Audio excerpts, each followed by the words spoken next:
അപ്പോൾ ജനങ്ങൾക്ക് BJP കൂടെ കൂടില്ല എന്ന് ഉറപ്പുള്ള ഒരു രാഷ്ട്രീയ പാർട്ടി ഇന്ത്യയിലേതാ? അധികാരത്തിന് വേണ്ടി നിലകൊള്ളുന്നവർ. ഭയം കൊണ്ട് ഒരു പക്ഷേ ഗുജറാത്തിനെ കുറിച്ചൊരു വലിയൊരു കമന്റ് വന്നു. ഭയമാണ് ഗുജറാത്തിൽ വിജയിക്കുന്നത്. നാളുകൾ നീണ്ടുപോവുകയാണ്. പരിഹരിക്കപ്പെടുമെന്ന് തന്നെ വിശ്വസിക്കുന്നു. വിശ്വാസം മാത്രമേ ഉള്ളൂ. ജീവിത അവസാനം വരെ ഞാൻ ചോദിക്കുന്നില്ല, ഞാനും നമ്മൾ ഡിസ്കഷൻ തന്നെ പൂർത്തിയാക്കാൻ എനിക്ക് കഴിയുമെന്ന് എനിക്ക്. കോൺഗ്രസിനെ പിന്തുണ പിൻവലിച്ചിട്ട് CPM-ന് മറ്റൊരു മതനിരപേക്ഷ കക്ഷിയെ അധികാരത്തിലെത്തിക്കാൻ കഴിയുമോ? ഇല്ല. അവിടെ സംഭവിക്കുന്നത് എന്താ? BJP-ക്ക് വഴിയൊരുക്കി കൊടുത്തു.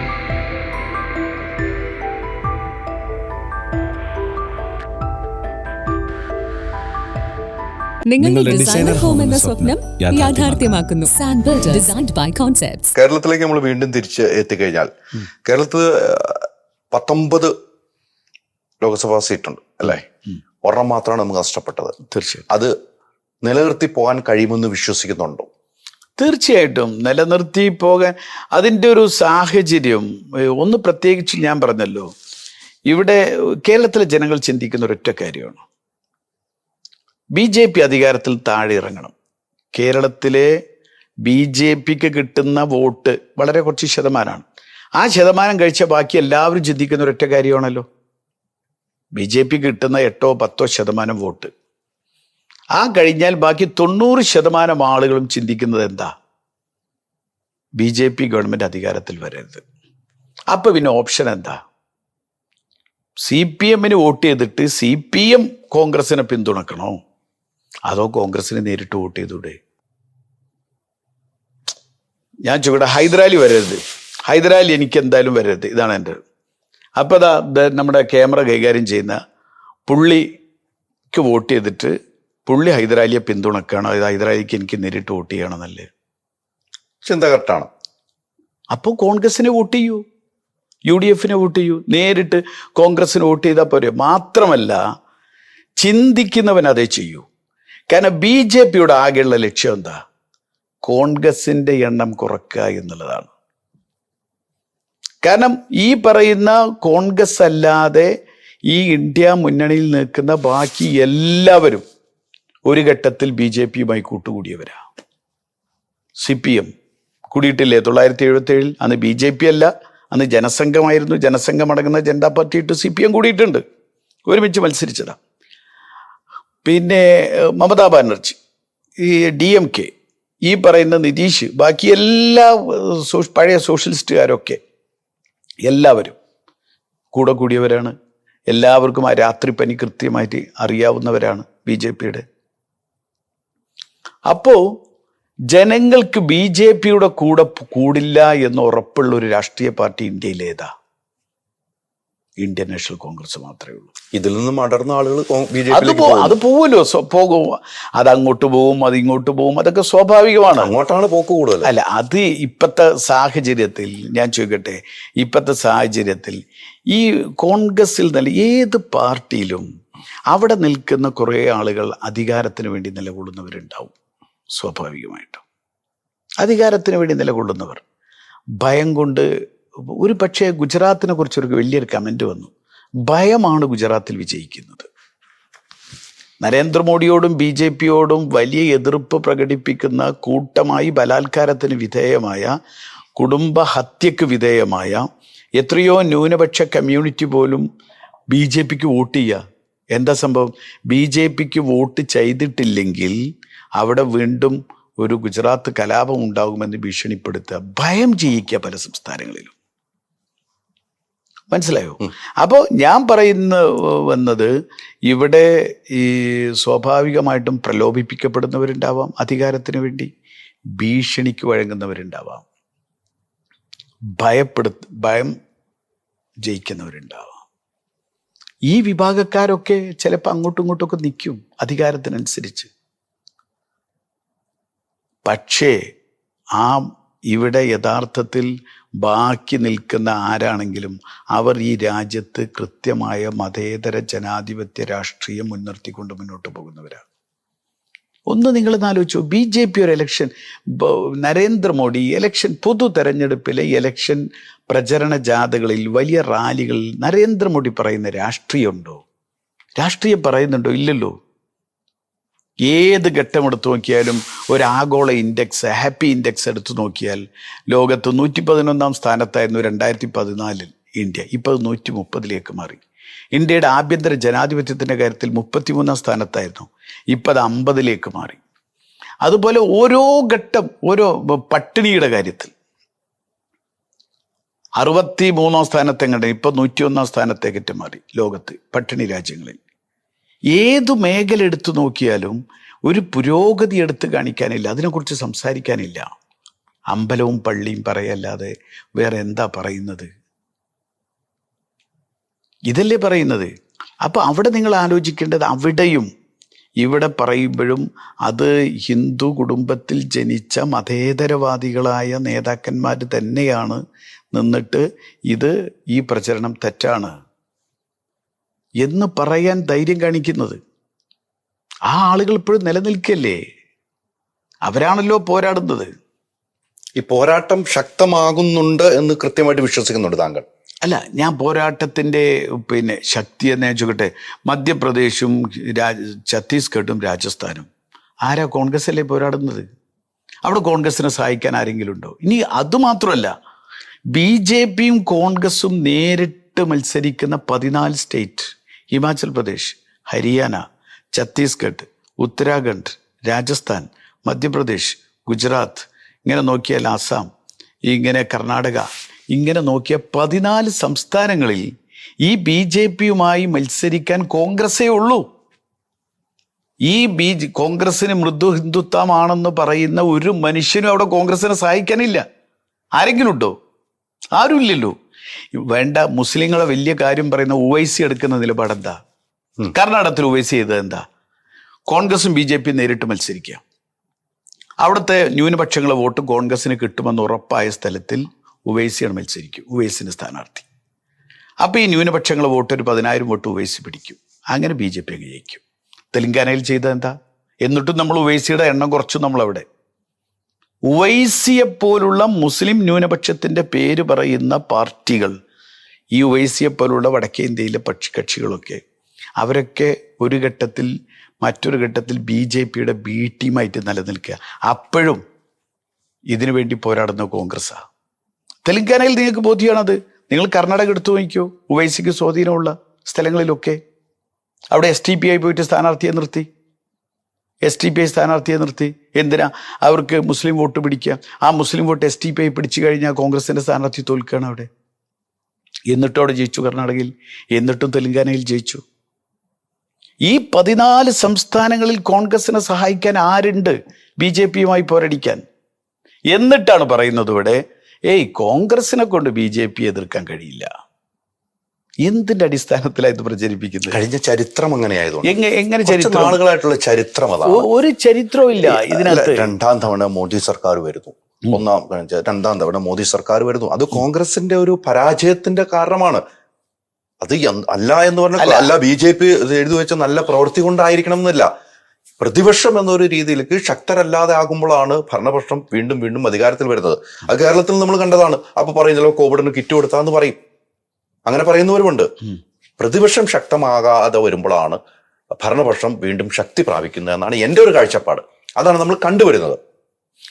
അല്ല അതിനകത്ത് ഒരു കാര്യം എന്താണെന്ന് വെച്ചാൽ, 10-60 കൊല്ലക്കാലം ഭരിച്ചൊരു പാർട്ടിയാണ് കോൺഗ്രസ്.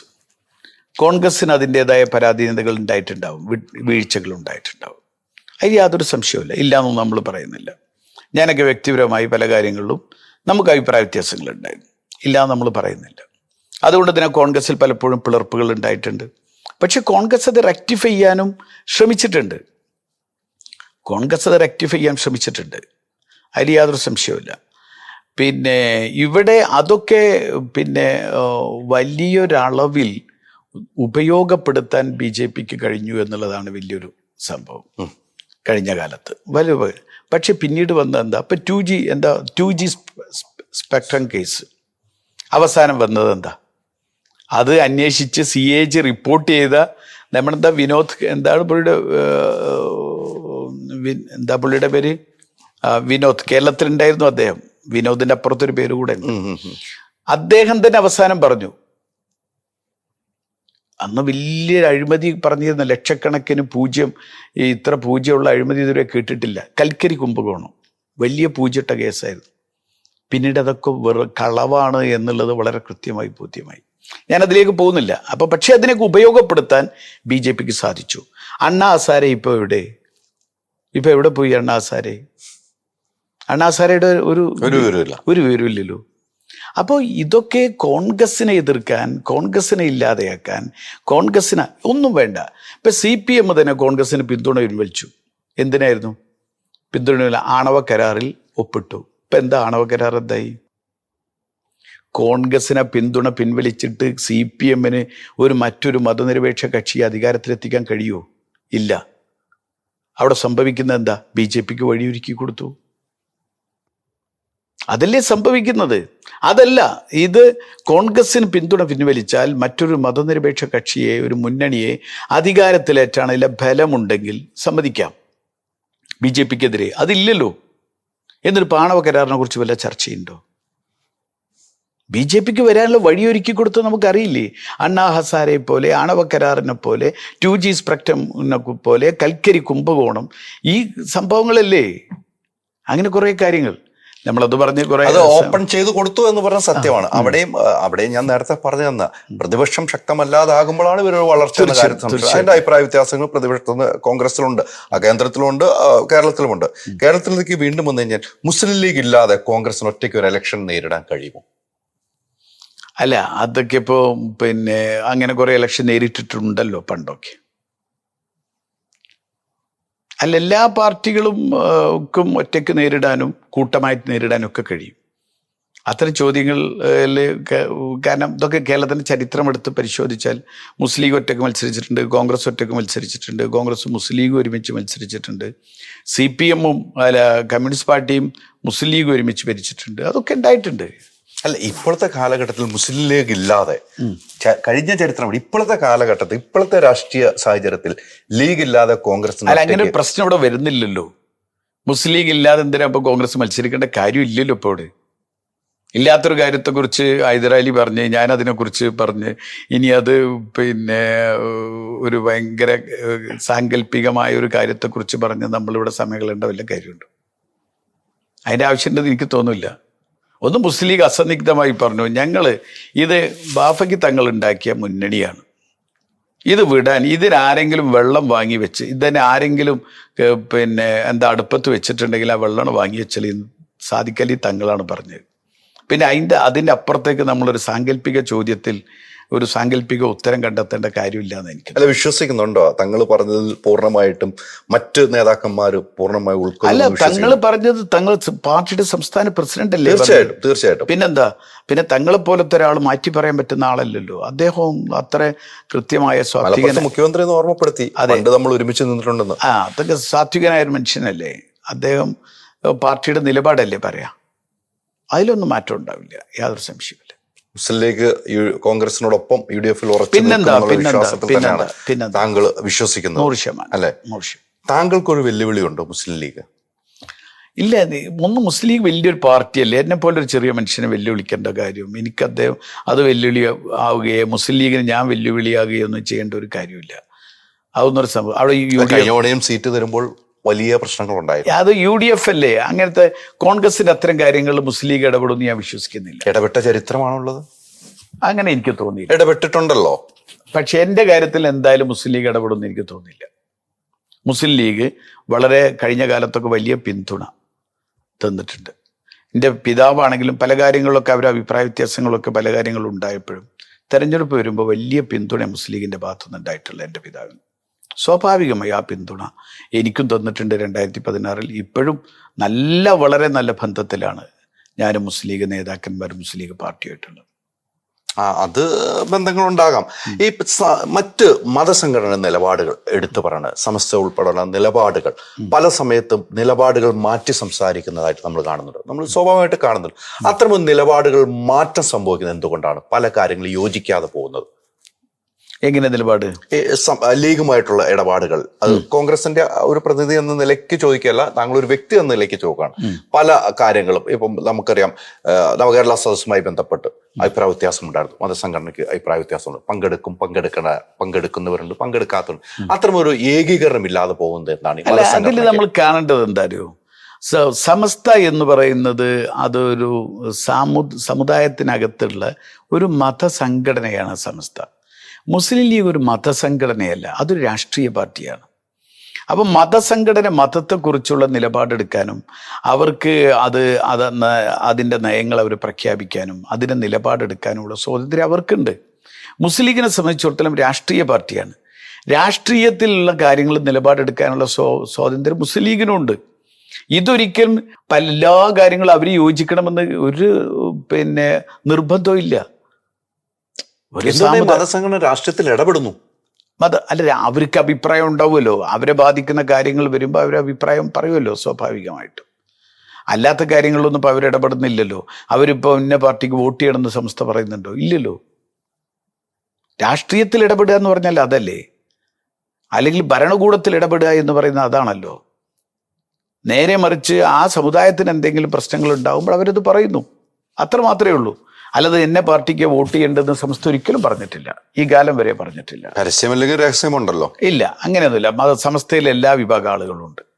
ഞാൻ മനസ്സിലാക്കുന്ന എല്ലാ വിഭാഗം, ഈവൻ കമ്മ്യൂണിസ്റ്റുകാരുണ്ട്, കോൺഗ്രസ് ഉണ്ട്, ലീഗ് ഉണ്ട്, എല്ലാവരും ഉണ്ട്.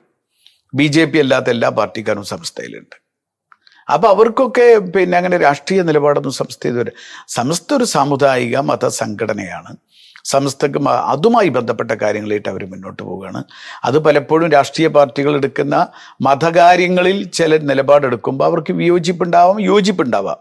അതവർ പറയും. അതിനെന്താ പ്രശ്നമുള്ളത്? അവിടെ കോൺഗ്രസ് ഇടപെടാറുണ്ടല്ലോ ചില കാര്യങ്ങളിൽ. എങ്ങനെ? കോൺഗ്രസിന്റെ മുതിർന്ന നേതാക്കൾ അവരുടെ അഭിപ്രായങ്ങൾ വരുമ്പോൾ ഇടപെടാറുണ്ട് അല്ലേ? അത് സമസ്ത എന്നല്ല, ഇവിടെ മർത്തോമയാവട്ടെ, കാത്തലിക് ആവട്ടെ, ഇവരൊക്കെ, അല്ലെങ്കിൽ NSS ആവട്ടെ, SNDP ആവട്ടെ, സമസ്ത ആവട്ടെ, ഇവരൊക്കെ സാമുദായികപരമായ പ്രശ്നങ്ങൾ, ഒരു രാഷ്ട്രീയ പാർട്ടി ഭരണവുമായി ബന്ധപ്പെട്ട കാര്യങ്ങളിൽ അവർക്ക് ചില കാര്യങ്ങളുണ്ടെങ്കിൽ, അഭിപ്രായങ്ങളുണ്ടെങ്കിൽ അവർ നമ്മളോട് പറയും. അത് നമ്മൾ അവരെ പരിഹരിക്കും, അതവരായിട്ട് ഡിസ്കസ് ചെയ്യും. സ്വാഭാവികമായിട്ടും അത്തരം സാമുദായിക സംഘടനകളെ ഡിസ്കസ് ചെയ്യും.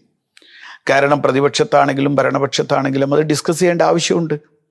കാരണം അവർ പ്രത്യേക വിഭാഗത്തെ പ്രതിനിധീകരിക്കുന്ന ആളുകളായതുകൊണ്ട് അവരുടെ അവകാശങ്ങൾ നിലനിർത്തി പോകേണ്ട ഉത്തരവാദിത്വം രാഷ്ട്രീയ പാർട്ടികൾക്കുണ്ട്. അത് സ്വാഭാവികമായിട്ടും ഭരണകൂടത്തിനുണ്ട്. അതുകൊണ്ട് ഇടപെടും, അത്ര മാത്രമേ ഉള്ളൂ. അതല്ലാതെ മതപരമായ കാര്യങ്ങളിൽ രാഷ്ട്രീയ പാർട്ടികളോ രാഷ്ട്രീയത്തിൻ്റെ കാര്യങ്ങളിൽ മതസംഘടനകളോ അങ്ങനെ ഇടപെടാറില്ല എന്നാണ് ഞാൻ മനസ്സിലാക്കുന്നത്. ഈ കോൺഗ്രസിന്റെ ഒരു ബലഹീനത എന്താണെന്ന് തിരിച്ചറിഞ്ഞിട്ടുണ്ടോ താങ്കൾ? അങ്ങനെയല്ല, എല്ലാ പാർട്ടികൾക്കും അങ്ങനെ ഒരു കോമൺ ബലഹീനത വെച്ചു പുലർത്തി പോരേണ്ട ഒരു ആവശ്യം കോൺഗ്രസിനില്ലല്ലോ. ബലഹീനത ഉണ്ടെങ്കിൽ കോൺഗ്രസിനകത്ത് തന്നെ അത് സംസാരിക്കാനും എതിർത്ത് പറയാനും ആളുകളുണ്ട്. അത് കറക്റ്റ് ചെയ്യാനുള്ള സംവിധാനങ്ങളുണ്ട്, കറക്റ്റീവ് ഫോഴ്സസും ഉണ്ട്. അത് ഒരു ബലഹീനത ഉണ്ടെങ്കിൽ അതിങ്ങനെ കാലാകാലം ബലഹീനത തുടരേണ്ട ആവശ്യമില്ലല്ലോ. സ്വാഭാവികമായിട്ടും അത് കറക്റ്റ് ചെയ്യാൻ പറ്റുമല്ലോ നമുക്ക് എപ്പോഴായാലും. ഇപ്പോൾ കോൺഗ്രസിനെ കുറിച്ച് വലിയ എതിര് പറഞ്ഞിരുന്ന എന്താ, കോൺഗ്രസിൻ്റെ പ്രസിഡന്റ് ഇല്ല, കോൺഗ്രസിൻ്റെ പ്രസിഡന്റ് നേതൃകൂടുന്ന ഇവർ പറഞ്ഞ് ഞങ്ങൾ ആരും കോൺഗ്രസിൻ്റെ പ്രസിഡന്റ് ആവാൻ പോകുന്നില്ല, നിർബന്ധിച്ച ഖാർഗെയെ കൊണ്ടുവന്നത് അല്ലേ? അതെ. അപ്പോൾ അന്നൊക്കെ പറഞ്ഞിരുന്ന എതിർപ്പ് അതായിരുന്നു. ഇപ്പൊ ഖാർഗെയാണ് കോൺഗ്രസിന്റെ പ്രസിഡന്റ്. ഖാർഗെയാണ് ഇന്ത്യയുടെ ചെയർമാനാക്കണമെന്ന് മമതാ ബാനർജി പറയുന്നത്. ഖാർഗെ പ്രധാനമന്ത്രി സ്ഥാനാർത്ഥിയാവണമെന്ന കോൺഗ്രസ് അല്ല പറയുന്നത്, മറ്റു പാർട്ടികൾ പറയുന്നത്. അങ്ങനെയാണെങ്കിൽ ഞാൻ ചോദിക്കാം, മൻമോഹൻ സിംഗ് ഇന്ത്യയുടെ പ്രധാനമന്ത്രി ആയിരുന്ന സമയത്ത് ഭൂരിപക്ഷം ഉണ്ടല്ലോ, സോണിയാഗാന്ധിക്ക് ആകാമായിരുന്നല്ലോ, ആയില്ലല്ലോ, മാറി നിന്നില്ലേ? വീണ്ടും മൻമോഹൻ സിംഗിനെ തന്നെ വീണ്ടും പ്രധാനമന്ത്രിയാക്കിയില്ലേ? രാഹുൽ ഗാന്ധിക്ക് വേണമെങ്കിൽ ഏതെങ്കിലും നല്ലൊരു വകുപ്പ് എടുക്കാമായിരുന്നില്ലേ? അദ്ദേഹം മന്ത്രിസ്ഥാനത്തേക്ക് കടന്നു വന്നില്ലല്ലോ, അധികാരത്തിലേക്ക് വന്നില്ലല്ലോ. ഈ കേരളത്തിലെ അവസ്ഥ എന്താവും? കേരളത്തിൽ രമേശ് ചെന്നിത്തലയൊക്കെ ദീർഘകാലമായ ഗ്രൂപ്പ് ഇഷ്ടവുമായിട്ട് നടത്തുക. ചെന്നിത്തലയുടെ അവസ്ഥ ഇപ്പൊ എന്താണ്? അല്ല, അങ്ങനെയൊന്നുമില്ല. അതൊക്കെ ഇപ്പം അതിലൊന്നും ഒരു കുഴപ്പമില്ല. ചെന്നിത്തല വർക്കിംഗ് കമ്മിറ്റി മെമ്പറാണ്. വലിയ ഉത്തരവാദിത്തങ്ങൾ ചെന്നിത്തലയ്ക്ക് കൊടുക്കുന്നു. മഹാരാഷ്ട്രയുടെ ചാർജ് കൊടുത്തിരിക്കുകയാണ്. കാരണം ഈ ഇലക്ഷൻ കാലത്ത് മഹാരാഷ്ട്ര ഒരു വലിയ വെല്ലുവിളിയാണ് നമ്മളെ സംബന്ധിച്ചിടത്തോളം. കാരണം എന്താ വെച്ചാൽ പിന്നെ നമ്മുടെ ബൽതാക്കറയുടെ പാർട്ടി, താക്കറയുടെ പാർട്ടിയിൽ നിന്ന് വലിയൊരു വിഭാഗം മാറിപ്പോയി. പിന്നെ NCPയിൽ നിന്ന് വലിയൊരു വിഭാഗം മാറിപ്പോയി. കോൺഗ്രസിൻ്റെ MLA മാത്രമാണ് എവിടെയും പോകാതെ നിൽക്കുന്നത് അവിടെ മഹാരാഷ്ട്രയിൽ. ഇപ്പം കോൺഗ്രസ്സിനാണ് ഈ മുന്നണിയിൽ ഏറ്റവും കൂടുതൽ MLA നേരത്തെ താക്കറക്കായിരുന്നു. അഘാഡി എന്തഘാഡിയാണ് എന്തോ അഘാഡി സഖ്യം, മഹാഗാഡിയോ അങ്ങനെ എന്തോ. ഈ സഖ്യത്തിൽ ഏറ്റവും കൂടുതൽ MLA താക്കറക്ക്, പിന്നെ NCPക്ക്, പിന്നെ കോൺഗ്രസ്. NCPയുടെ MLA പോയി, താക്കറയുടെ MLA BJPയിലേക്ക് പോയി. കോൺഗ്രസിനാണ് ഇപ്പോൾ ഈ മുന്നണിയിൽ ഏറ്റവും കൂടുതൽ MLA അപ്പോൾ വലിയ ഉത്തരവാദിത്തമാണ്. കാരണം ഒന്ന് അവിടെ അസംബ്ലി ഇലക്ഷൻ വരുന്നു, പിന്നെ പാർലമെന്റ് ഇലക്ഷൻ. ഈ രണ്ടും കൈകാര്യം ചെയ്യണം. വലിയ ഉത്തരവാദിത്തം രമേശ് ചെന്നിത്തലയെ വളരെ വിശ്വസിച്ചേൽപ്പിച്ചിരുത്തിയിരിക്കല്ലേ. കേരളത്തിൽ നിന്ന് മാറ്റി നിർത്തിയതാണെന്ന് പറഞ്ഞാൽ ഒരിക്കലും അല്ല. അദ്ദേഹത്തിന് മാത്രം 48 പാർലമെന്റ് മെമ്പർമാരുള്ള പിന്നെ സംസ്ഥാനമാണ് മഹാരാഷ്ട്ര. വലിയ പ്രാധാന്യത്തോടുകൂടി ശ്രദ്ധിക്കേണ്ട. അദ്ദേഹത്തിന് കിട്ടേണ്ടതെല്ലാം കിട്ടിയെന്ന് വിശ്വസിക്കുന്നുണ്ട് ചെന്നിത്തലയ്ക്ക്? അല്ല, അങ്ങനെയൊന്നുമല്ല. അതിപ്പോൾ എല്ലാവർക്കും അങ്ങനെയൊക്കെ ഉണ്ടാവും. കിട്ടേണ്ടത് കിട്ടിയിട്ടില്ല, അങ്ങനെയൊക്കെ നമ്മൾ അങ്ങനെയൊന്നും വിലയിരുത്തേണ്ട കാര്യമില്ല ഇതിനകത്ത്. അപ്പം രമേശ് ചെന്നിത്തല തന്നെ പറയില്ലല്ലോ അദ്ദേഹം കിട്ടേണ്ടത് കിട്ടിയിട്ടില്ല എന്നൊന്നും അദ്ദേഹം ഒന്നും എവിടെയും പറഞ്ഞിട്ടില്ല. അതിപ്പം എല്ലാവർക്കും പിന്നെ എന്താ പറയുക, കിട്ടിയതും ഒക്കെ എല്ലാവർക്കും ഈ പാർട്ടിയിൽ നിന്ന് തന്നെയല്ലേ കിട്ടിയത്, വേറെ എവിടുന്നും അല്ലല്ലോ. എന്തായാലും പിന്നെ രമേശിയെ പോലത്തെ നേതാവിന് കേരളത്തെ നല്ല പ്രതീക്ഷ ഉള്ള നേതാവാണ്, ഒരു സംശയമില്ല. ദേശീയ തലത്തിലും വലിയ സ്വാധീനമുള്ള നേതാവാണ് അദ്ദേഹത്തിൻ്റെ കർമ്മങ്ങൾ കൃത്യമായി നിർവഹിച്ചുകൊണ്ട് മുന്നോട്ട് പോകുന്നു. കോൺഗ്രസിന്റെ KPCC പ്രസിഡന്റിനെ കുറിച്ച് പല അഭിപ്രായ വ്യത്യാസങ്ങളുണ്ട്. മറ്റു പാർട്ടികളിൽ നിന്നും പല അഭിപ്രായം. അദ്ദേഹത്തിന്റെ ഒരു ധാർഷ്ട്യം, അദ്ദേഹത്തിന്റെ ഒരു വെല്ലുവിളി, അത്തരമൊരു കോൺഗ്രസിന്റെ KPCC പ്രസിഡന്റ് തന്നെ ആകണം, അങ്ങനെ ഒരാൾ വേണം ഈ പാർട്ടിയെ നയിക്കാൻ എന്ന് താങ്കൾ വിശ്വസിക്കുന്നുണ്ടോ? ഇതിനു മുമ്പ് KPCC പ്രസിഡന്റ്മാർ ഒത്തിരി പേര് വന്നിട്ടുണ്ട്. സുധീറിനെ പോലെ. സുധീറിനെ ഇപ്പം വലിയ രീതിയിൽ പാർട്ടിയായിട്ട് അകന്നു കഴിഞ്ഞു ഇല്ലേ? സുധീറിനെ പോലെ നല്ലൊരു KPCC പ്രസിഡന്റ് ആയിരുന്നു ഞാൻ വിശ്വസിക്കുന്നു. നല്ല ആളുകളെ ചേർത്ത് പിടിക്കാം. പക്ഷെ അദ്ദേഹം പറഞ്ഞാൽ നടപ്പിലാക്കണമെന്നൊരു വാശിയുള്ള വ്യക്തിയാണ്. അദ്ദേഹം ഇപ്പോൾ പരസ്യമായിട്ട് തന്നെ രംഗത്ത് വന്നു. അത് വലിയ രീതിയിൽ ചർച്ച ചെയ്യപ്പെട്ടു. എന്നാൽ നിലവിലെ KPCC പ്രസിഡന്റ് ഇതൊന്നും വകവയ്ക്കാറില്ല. അദ്ദേഹത്തിന് പറയേണ്ടത് എവിടെയാണ് വെട്ടിത്തുറന്ന് പറയും. അത്തരം ഒരു KPCC പ്രസിഡന്റ് ആണോ ഈ പാർട്ടിക്ക് ഗുണം ചെയ്യുക? അല്ല, ഇതിൽ അതൊക്കെ ഒരു വ്യക്തിപരമായ കാര്യങ്ങളല്ലേ. വ്യക്തിപരമായ സ്വഭാവ കാര്യങ്ങളുണ്ട്, പല രൂപത്തിലുണ്ടാവും. ഞാൻ പറഞ്ഞു, എൻ്റെ ഫാദറിനെ കുറിച്ച് തന്നെ ഞാൻ പറഞ്ഞല്ലോ. ഇപ്പോൾ എൻ്റെ ഫാദർ പല കാര്യങ്ങളും വെട്ടിത്തുറന്ന് പറയുന്ന ആളാണ്. പക്ഷെ എല്ലാ കോൺഗ്രസ് നേതാക്കന്മാരും അങ്ങനെയല്ല, വളരെ വ്യത്യസ്ത. ഇപ്പോൾ വരുന്ന യുവാക്കളിൽ തന്നെ പലരും വെട്ടിത്തുറന്ന് പറയുന്നവരുണ്ട്, ഭൂരിപക്ഷം ആൾ വെട്ടിത്തുറന്ന് പറയാത്തവരുണ്ട്. പക്ഷെ ഇവരൊന്നും യുവാക്കളായിരുന്ന കാലത്ത് അങ്ങനെ ആയിരുന്നില്ല. AK ആന്റണി പരസ്യമായി അടിയന്തരാവസ്ഥ കാലത്തെ എതിർത്ത ആളാണ് AICC സമ്മേളനത്തിൽ. വയലാർ രവി, ഉമ്മൻചാണ്ടി, PC ചാക്കോ, ഈ പറയുന്നവരൊക്കെ, ഇപ്പം അത് കഴിഞ്ഞ് കാർത്തികേയൻ, രമേശ് ചെന്നിത്തല, ഇവരൊക്കെ തിരുത്തൽ വാദത്തിലൂടെ വലിയ പാർട്ടിക്കകത്ത് വിപ്ലവം ഉണ്ടാക്കിയ ആളുകളാണ്. അപ്പോൾ ഇവരൊക്കെ അവരുടെയൊക്കെ യൗവനകാലത്ത് കൃത്യമായി പാർട്ടിക്കകത്ത് തന്നെ വലിയ കാര്യങ്ങൾ പിന്നെ നേതൃത്വത്തിന് എതിരെ വളരെ ശക്തമായി പ്രതികരിക്കാനും തിരുത്തിപ്പിക്കാനും കഴിഞ്ഞ ആളുകളാണ്. പാർട്ടിക്കകത്ത് സംസാരിച്ചുകൊണ്ട് തിരുത്തിപ്പിക്കാനും കഴിഞ്ഞിട്ടുള്ള ആളുകളാണ്. അപ്പോൾ ഓരോ പല വ്യത്യസ്തമായ സ്വഭാവങ്ങളുള്ള ആളുകളുണ്ടാവും. സുധാകരേട്ടൻ ഈ പാർട്ടിയെ നന്നായി നയിക്കുന്നുണ്ട്, കൂടുതൽ നയിക്കാൻ കഴിയുമെന്ന് തന്നെയാണ് നമ്മൾ വിശ്വസിക്കുന്നത്.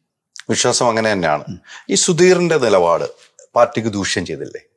എങ്ങനെ? ഇപ്പൊ കഴിഞ്ഞ ദിവസം ഉണ്ടായ സംഭവങ്ങൾ സുധീറിന്റെ അല്ല, അത്തരം കാര്യങ്ങൾ ഞാൻ അത് ഇങ്ങനെ ഒരു ചർച്ചയ്ക്ക് വിധേയമാക്കുന്നത് KPCCയുടെ ഭാരവാഹി അല്ല, ഭാരവാഹി ഞാനിങ്ങനെ പൊതു ചർച്ചയ്ക്ക്, ഒരു ചാനൽ ചർച്ചയ്ക്ക് ഞാൻ വിധേയമാക്കുന്നത് ശരിയല്ലല്ലോ.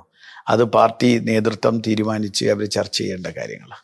അത് ഞാനിവിടെ ഒരു ചർച്ചയ്ക്ക് വ്യക്തിപരമായിട്ട് അത്തരമൊരു നിലപാടിൽ യോജിക്കാൻ കഴിയില്ലല്ലോ താങ്കൾക്ക്? ഇല്ല, അത് ഞാനിപ്പോൾ പറയുന്നില്ല. അതിനെക്കുറിച്ചൊരു കമൻറ്റ് എൻ്റെ ഭാഗത്തുനിന്ന് ഇല്ല. അത് പാർട്ടി നേതൃത്വം, വലിയ നേതാക്കന്മാരൊക്കെ പ്രതികരിക്കേണ്ട കാര്യങ്ങൾ.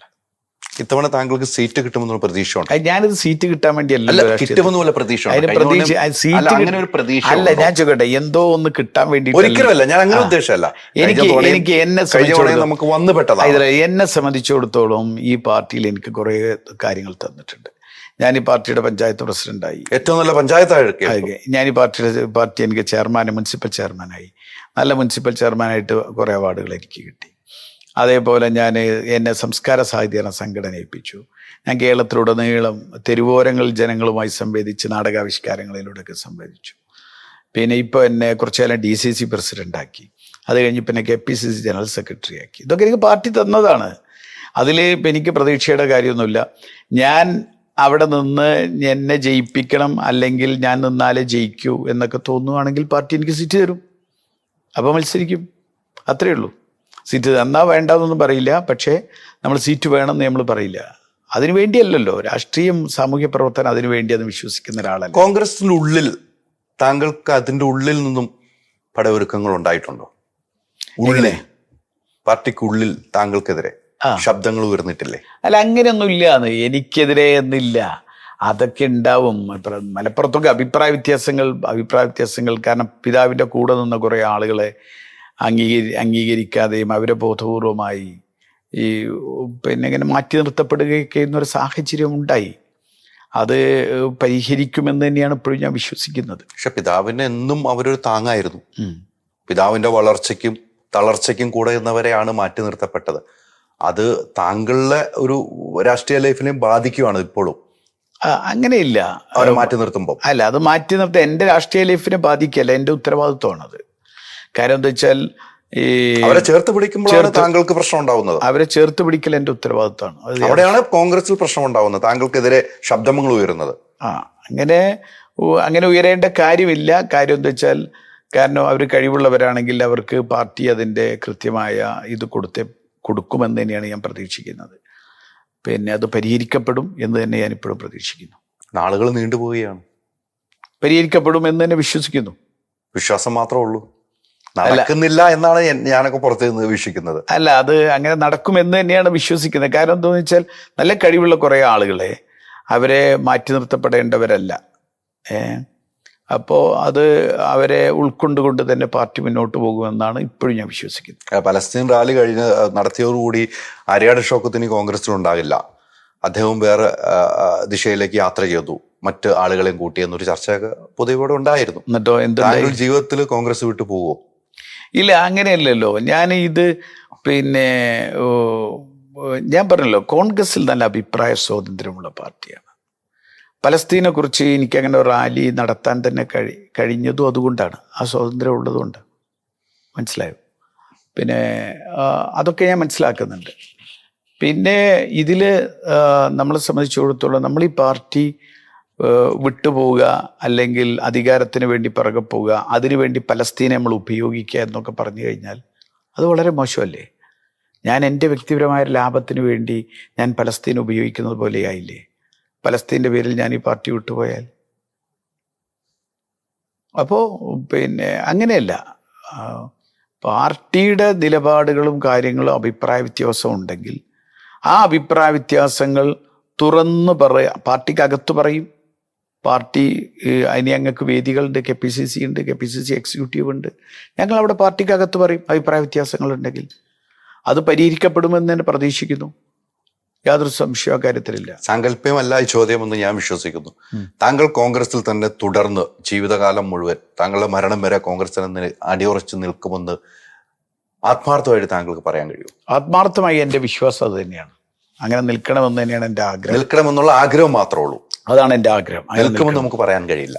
അല്ല, എൻ്റെ വിശ്വാസം ഞാൻ ഉണ്ടോന്ന് ഞാനിപ്പോ ഇവിടെ നമ്മളത് മുഴുവനാക്കുന്നില്ല, അതറിയോ? അല്ല, ഞാൻ അതുള്ളൂ, നമ്മുടെ ജീവിത അവസാനം വരെ ഞാൻ ചോദിക്കുന്നല്ല. ഞാനും നമ്മൾ ഡിസ്കഷൻ തന്നെ പൂർത്തിയാക്കാൻ എനിക്ക് കഴിയുമെന്ന് എനിക്ക്. അല്ല, അവിടെ നമ്മുടെ ജീവിത അവസാനം വരെ ഞാൻ ചോദിച്ചിട്ടുള്ളൂ. അതല്ല, ജീവിതാവസാനം വരെ ഒരു കോൺഗ്രസ്സുകാരനായി ജീവിക്കണമെന്നാണ് ഞാൻ ആഗ്രഹിക്കുന്നത്. പിന്നെന്താ വേണ്ടത്? മാറ്റങ്ങൾ പലതും സംഭവിക്കാം, പല ദിശയിലേക്ക് മാത്രമല്ല. അത് ഞാൻ ചോദിക്കുന്നില്ല. അതിപ്പോ ഞാൻ ഇവിടുന്ന് എണീച്ച് പോകുമോ എന്നുള്ളത് തന്നെ എനിക്കറിയാം. ഞാൻ 2 ദിവസം മുൻപ് എൻ്റെ നാട്ടിൽ എൻ്റെ ഒരു വളരെ സുഹൃത്ത് പ്രസംഗിക്കാൻ എണീച്ചതാ. പിന്നെ പുള്ളി നിലത്ത് വീണു. പിന്നെ ഒരു അഡ്വക്കേറ്റ് അബ്ദുറഹ്മാൻ. ഇതേവരെ അദ്ദേഹത്തിന് യാതൊരു വേദനയോ ഒന്നും ഉണ്ടായിട്ടില്ല. പിന്നെ എന്താ പറയുക, കൊളസ്ട്രോൾ ഇല്ല, വേറെ ഇല്ല, ഷുഗർ ഇല്ല, BP ഇല്ല, ഒന്നുമില്ല. പ്രസംഗിക്കാൻ എണീച്ചതാ. പ്രസംഗിച്ചില്ല പുള്ളി. അപ്പോൾ ഇതാണ് മനുഷ്യൻ്റെ സ്ഥിതി. അപ്പോൾ മരിക്കുന്നത് വരെ കോൺഗ്രസ്സുകാരനായി തുടരണം എന്ന് തന്നെയാണ് ഞാനും ആഗ്രഹിക്കുന്നത്. എപ്പോഴാണ് നമ്മളെ മരണമെന്ന് പറയാൻ പറ്റില്ലല്ലോ. മരണവും പിന്നെ കാലത്തെ നമുക്ക് ഭാവിയെ കാലത്തെ നമുക്ക് ഇവിടെ വെച്ച് നിർവചിക്കാൻ കഴിയില്ല. ലോകത്ത് എന്തു മാറ്റങ്ങളുണ്ടാവും. അല്ല, അതാണ് ഇപ്പൊ പറഞ്ഞ എപ്പോഴാണ് മരണമെന്ന് നമുക്ക് പറയാൻ പറ്റില്ല. എപ്പോഴാണ് രാഷ്ട്രീയം മാറുന്നതെന്ന് നമുക്ക് പറയാൻ പറ്റില്ല. അല്ല, അങ്ങനെ പറയാൻ പറ്റില്ല. എൻ്റെ ആഗ്രഹം കോൺഗ്രസ്സുകാരനായിട്ട് മരിക്കണം എന്നുള്ളതാണ്. ഓക്കെ, അതാണ് നമ്മുടെ ഒരു ആഗ്രഹം അല്ലേ. അതങ്ങനെ തന്നെ ആകട്ടെ എന്ന് നമ്മളും ആഗ്രഹിക്കുന്നു. പക്ഷെ പാർട്ടിയിലെ അഭിപ്രായ വ്യത്യാസങ്ങളുണ്ടാകും, അഭിപ്രായ സ്വാതന്ത്ര്യങ്ങളുണ്ടാകും. ഇതെല്ലാം താങ്കൾ നേരത്തെ പറഞ്ഞു വെച്ചത് കറക്റ്റാണ്. ഇവിടെ മറ്റൊരു പ്രസക്തമായ ചോദ്യം, അത് അദ്ദേഹം ഒരു ഗവർണറുടെ പദവിക്ക് ചേർന്നതല്ലല്ലോ ചെയ്യുന്നത്, യാതൊരു സംശയമില്ല കാര്യത്തിൽ. എല്ലാം എന്ന് ഞാൻ പറയില്ല, പക്ഷേ ഒരു കേരളത്തിൽ എത്രയോ ഗവർണർമാരുണ്ടായിട്ടില്ലേ, അവരൊന്നും ഇങ്ങനെ. സുരേഷ് ഗോപി എന്ന രാഷ്ട്രീയ പ്രവർത്തകനെയും സുരേഷ് ഗോപി എന്ന സിനിമാ പ്രവർത്തകനിലുമുള്ള വ്യത്യാസങ്ങൾ എന്തൊക്കെയാണ്? രഞ്ജിത്തിന്റെ ചില മാടമ്പിത്തരം ചർച്ച ചെയ്യപ്പെട്ടു. അതിലെന്താണ് താങ്കളുടെ അഭിപ്രായം? അതിനുവേണ്ടി നിയമനിർമ്മാണങ്ങൾ ഉണ്ടാക്കുന്ന ഒരു നാട്ടിൽ നമ്മൾ ജീവിക്കുമ്പോൾ ഇത്തരം സിനിമകൾക്ക് വലിയ മാത്രമല്ല,